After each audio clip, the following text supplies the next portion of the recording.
लाडवा पहुंचे मुख्यमंत्री नायब सिंह सैनी। बाजार में दुकानदारों से मिलकर जीएसटी के बारे में की चर्चा। लाडवा अनाज मंडी का लिया जायजा। सीएम प्रवासी मजदूरों से मिले और प्रवासी मजदूरों का हौसला बढ़ाया।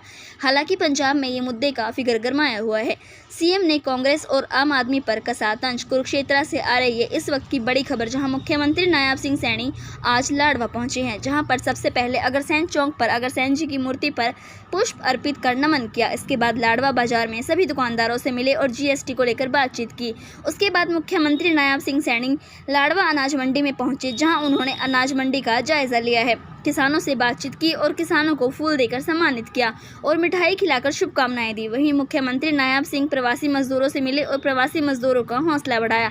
हालांकि पंजाब में ये मुद्दे का फिगर गरमाया हुआ है। सीएम ने कहा कि जीएसटी बचत उत्सव पूरे देश में मनाया जा रहा है। आज पहले नवरात्रे 22 से 29 सितंबर तक बीजेपी ने नेता बाजारों में सुबह और शाम लोगों से मिलेंगे। वे उनको गुलाब का फूल देकर जीएसटी पर मिली राहत की जानकारी देंगे। हरियाणा के मुख्यमंत्री नायब सिंह सैनी ने आज कुरुक्षेत्र में अपने गृह विधानसभा क्षेत्र लाडवा में पहुंचे। वे जीएसटी बचत उत्सव पदयात्रा कार्यक्रम में बतौर चीफ गेस्ट शामिल हुए। उन्होंने खुद दुकानों पर जाकर जीएसटी में सुधार के बाद दुकानदारों और व्यापारियों से बातचीत की। यहाँ पहुंचने पर व्यापारियों ने हाथों में कम जीएसटी का फायदा उठाओ, स्वदेशी उत्पाद खरीदो की तख्तियां दिखाकर सरकार का समर्थन किया। मुख्यमंत्री जीएसटी की नई रेट सुविधा और हाल के सुधारों से मिली राहत व्यापारियों को जागरूक और उपयोगी बता रहे हैं, ताकि उनका कारोबार और आसान हो सके। आज यहाँ ये खरीद शुरू हो गई है। पूरे प्रदेश के अंदर आज खरीद का शुभ आरंभ हो गया है। मैं इसके लिए सभी को बहुत बहुत बधाई देता हूं और पुनः जो हमारे शारदीय नवरात्रे हैं महाराजा अग्रसेन जयंती की बहुत बहुत बधाई देता हूं। बिल्कुल पूरे देश के अंदर ये जीएसटी बचत उत्सव पूरे देश के अंदर मनाया जा रहा है।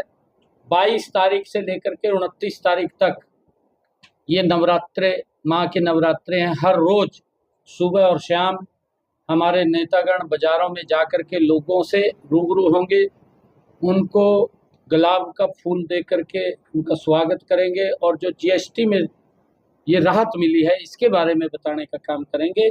आज उसका शुभारंभ मैंने पंजाब में भारी संख्या में प्रवासी बाहर जा रहे हैं और भगवंत मान कह रहे हैं गलत हैं। भारी संख्या में ऊपर लगातार उनका पलायन जारी है उसको लेकर, जबकि दिल्ली के मुख्यमंत्री उनके समर्थन में खड़े, तमाम मुख्यमंत्री खड़े हो, बाकी भगवंत मान चुनाव देखिए, क्योंकि ये लोग बोलते कुछ है करते कुछ है। इनका तो इतिहास रहा है। जब देश के ऊपर कोरोना जैसा संकट पूरे विश्व के ऊपर आ गया था, मानवता के ऊपर आ गया था, उस समय में भी जो कांग्रेस के, और ये तो इंडी गठबंधन का व्यक्ति है भगवंत मान, तो ये तो उसी के साथ बैठ करके खाना खाता है। इन्होंने भी दुष्प्रचार उस टाइम में कर दिया था कि हमारे पास कोई संसाधन नहीं है, अपने घर चले जाएं।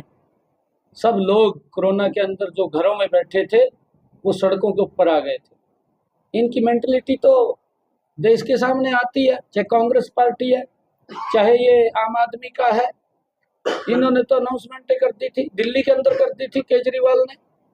सारे प्रवासी बाहर रोड के ऊपर आ गए थे। इसी प्रकार कांग्रेस की सरकार थी बम्बे के अंदर आपके सामने, उस समय में उन्होंने वहां से निकाल दिया था उनको। ये लोग ये तो वोट लेना तो जानते हैं परंतु शोषण करते हैं। इनके बारे में चाहे कांग्रेस है चाहे आम आदमी पार्टी है, ये इंडी गठबंधन का हिस्सा है। इनके चेहरे चरित्र देश के लोगों को पता चल गए और अब ये राहुल कहता फिर रहा बेचारा, कहा जी वोट चोरी हो गए। तेरे पल्ले में नहीं रहा कुछ भी। वोट नहीं चोरी हुए, भ्रष्टाचार में लिप्त था। तूने लोगों को राहत नहीं दी जब देना था। जब तो हम अपने परिवार को मजबूत करने में लग रहे थे, लोग चिगड़ा मार रहे थे, अरे वोट चोरी की आप आरोप लगा रहे हैं। वोट चोरी नहीं हुए, कांग्रेस खत्म हो गई।